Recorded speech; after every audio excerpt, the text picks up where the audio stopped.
Oh man, just like tender all the time, very silly, very musical. And I mean, before forming any kind of, you know, musical product, he was making noise with his mouth and beats everywhere, like beatboxing. I was probably at my first show in the first couple of years of my life with headphones on or earplugs on or something. And throughout my first 10 years of my life, I was like banging on drums, and I even had a little acoustic guitar that I didn't play, but I just banged on the strings. But when I was 10, for my birthday, got my first real electric guitar. You know, before that, I had had like a little tiny flame guitar with a built-in amp on it, and you know, it was a little bit of a toy. So I would just have fun on that. But as soon as I got that real guitar, that's when I knew like this is gonna be one of my partners for life right here. This thing right here.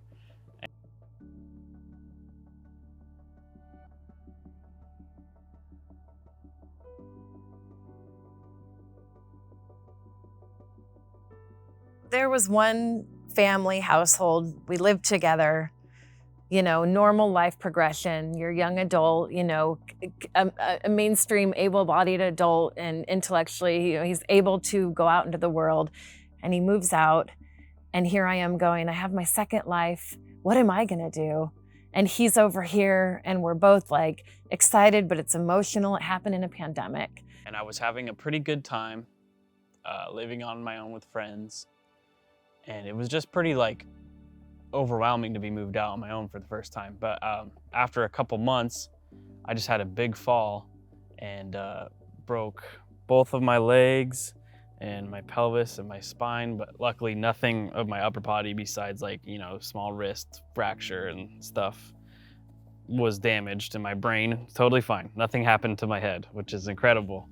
But there was basically like, you know, 4 or 5 days in the hospital where I was barely even like aware of what was going on, and I was just kind of laying there all the time. And when I first realized that I was so injured, it was hard to imagine ever getting to a place of being like a normal human again.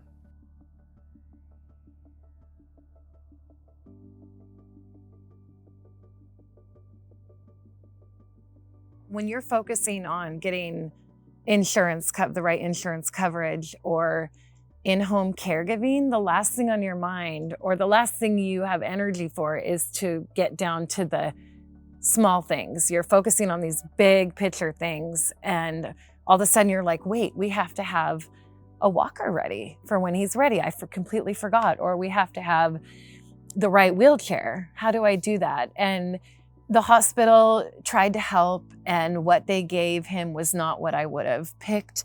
It wasn't the right length for his legs, and this is, you know, they were really wonderful, but they're so busy. It did not meet his needs, and they didn't talk about a walker or crutches, and they gave us a wheelchair. But what's interesting is it was very uncomfortable. It was painful for him, and Natalie and I talked about getting something that was more custom to fit his needs. And the young men at Bridge completely customized everything. And it met his needs so much more than what was allowed through insurance. And then it turned out the wheelchair the hospital gave him wasn't covered anyway. So we wouldn't have been able to use it. It was gonna be thousands of dollars. So we got another wheelchair donated from Bridge Ministries, and it works. I'm still using it right now in this interview, and it's really, really comfortable. The wheelchair, I've developed this like, it feels like my buddy because it's just been able to take me everywhere since I got home from the hospital. Having this equipment from Bridge has allowed us the ability to get from one place to another, all these appointments, so many appointments. Well, really, it's allowed Ethan to be comfortable. And that has made all the difference. To have a wheelchair that Bridge Ministries asked details about, you know, how long should the seat be for his legs? What kind of back would be good after his back injury? to in the ease of use, this amazing piece of equipment, it was picked just for him, to go from doctor appointment to doctor appointment, for me to load it in the trunk, take it back out, and watch him be comfortable in it and say, "Are you doing okay?" And he's like, "My chair's more comfortable than that seat." It's just an unbelievable gift. It kind of feels like it fell into our laps in a way. And I know a lot of work went into providing us with that equipment, but for us to be thought of, for Ethan to be thought of, and this equipment is very, very, it's in such good shape and so easy for him to use. It's just been a real gift to us. When you make it through something really hard where you feel the worst you've ever felt, you're going to feel the best you've ever felt after that when you feel good again. And that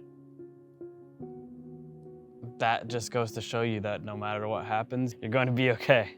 Even if it's absolutely horrible, your soul is still there. You're still okay.